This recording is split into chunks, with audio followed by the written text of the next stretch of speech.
ұйымдардың аздап болған гранттардың негізінде осы Алматының өзінде жұмыс істеп жүрген жігіттер бар.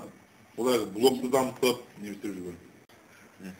Сол мысалы жаңағы блог жөнінде дамытып, олар кәдімгідей аралап жүріп қазақша. Нақты мысал айтайын, мысалы, аңыз айттым, Асқақ Еркінбай деген жігітке. Ол кісімен өзі 2 жылдай байланыстым мен. Журналист ретінде хабардар жасадым. Солар жайында. Олар кәдімгідей жүріп, олай да бізге аудитория керек, бізге үйренетін адамдар керек, қазақша, міне. Олар келсет, ақшаны бәрін жаңағы мекеме, шетелдік немене бар, үкіметтік емес ұйым бар, осы интернет насихаттайтын.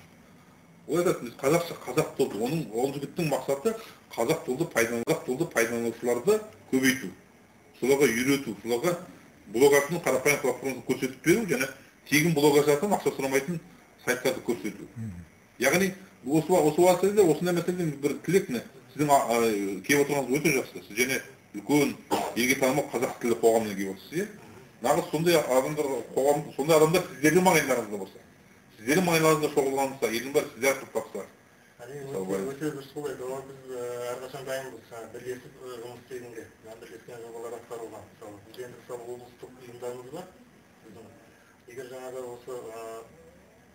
жобаны ұтып алып, айналысып жүрген азаматтар болса, хабарласатын болса, егер бізде бірлесіп бастауға дайынбыз жұрттарға таратуға. Өйткені бұл мәселенің насихаты әлі сол жетпей жатқан сияқты. Жалпы келетін азаматтар бар, бірақ сол азаматтарға сол хабар уақытына жете алмай жатыр. Интернет сайттарды, көп сайттарды бұқаралық ақпарат құралдарына теңестірді ғой.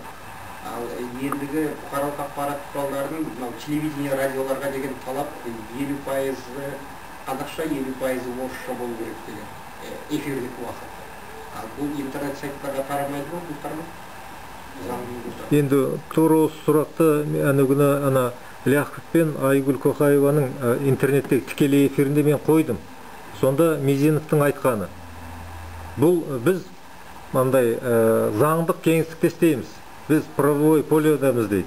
Ешқандай заңды бұзып жатқан жоқ. Бізге ешкім орыс тілінде жаз деп айтқан жоқ деп сөйтіп негіздеме айтты. Бірақ енді былтырға өзгерістен кейін жаңағы сіз айтқан бақ құралы деп саналса, онда бақ құралдарына жаңағы 50-50 деген автомат түрде ену керек еді. Сонда біз талап ете аламыз. Ол заң жоқ болса да, егер халық талап етсе, қоғам талап етсе, заңды өзгереді ғой. Сондықтан мен тағы да айтам, бүкіл қоғам жаңағы мемлекеттік кез келген сайтта көрініс табу керек. Әйтпесе ол қазнетке кірмейді деген стандарт жасауымыз керек. Сол. Дегенмен бұл мәселеге мен басқаша көзқарастамын. Мысалы, өзім журналист болғаннан кейін, және көбінесе блогшылармен, журналистермен араласатындықтан бұл мәселеге басқаша қараймын. Себебі ол сайт болсын, блог болсын қазіргі кезде бұның бір артықшылығы да. Мысалы, газетті тіркету өте қиын емес. Радиоға жиілік алу одан да қиын. Ал телевидение ашу деген мүлде мүмкін емес. Ал біздің өмір сүріп жатқан мемлекетіміздің саяси жүйесі қандай екенін ескерер болса, бұл қиындық бәленбай мың есе арта түседі.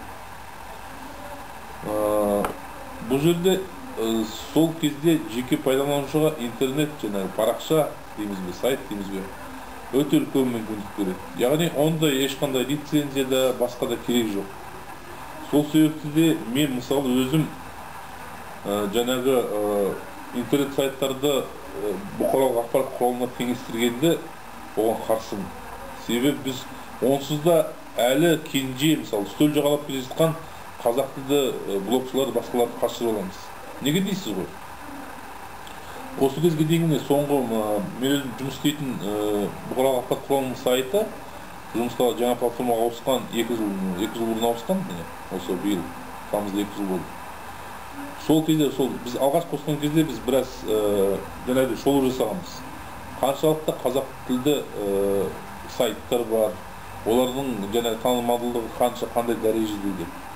Сол кезде ашқан көптеген жақсы қазақша тілші қыз-жігіттердің ашқан сайттардың кейбіреуі жаңағы заңнан кейін үлкен өкініштісі жауып тастады үйде. Оларға ешкім тиіскен жоқ, жаңағы жауапкершілік бірден қорққан жоқ. Айтады ғой, самосохранение, перестраховаться деген сөз бар ғой бізде. Ой, осы бір бәле шықпай тұрған кезде ең тынышы жауап тастайын деп. өзі азақ сайт болатын, мысалы бір енді 100-ге жетті ме жетпей ме, жаңағыдай оқитын, қазақ тілінде жақсы. Осы жерде бір атап өту керек, қазақ тілінде жаңағы ойбай бұл тіл қалыптасып қалған техниканың тілі емес, басқа бұл тек қана әдебиетпен домбыра айтып айтысың тілі деген пікірді мүлде быт-шытын шығаратын, сол теорияның быт-шытын шығаратын жаңағы сайттар болатын, қарлығаштар. Техникалық тұрғыда да, басқа салада да әркім өзі жазып жатқан болатын, жаңағы қыз жігіттер. Сол сайтта енгізгеннен кейін, онда әрине адамның еркін пікірі болады. Ол сайтта ашып отырған адам мүмкін ондағы бір үлкен журнал, радиосын демейді ғой. Ол өзінің пікірін жазып отырады, өзімен пікірлес басқа адамдардың пікірін қосып жазып отырады. Біз алдыда жаңағы өзгерістен кейін солар алдыда кейбіреулері сайтты жауып тастады.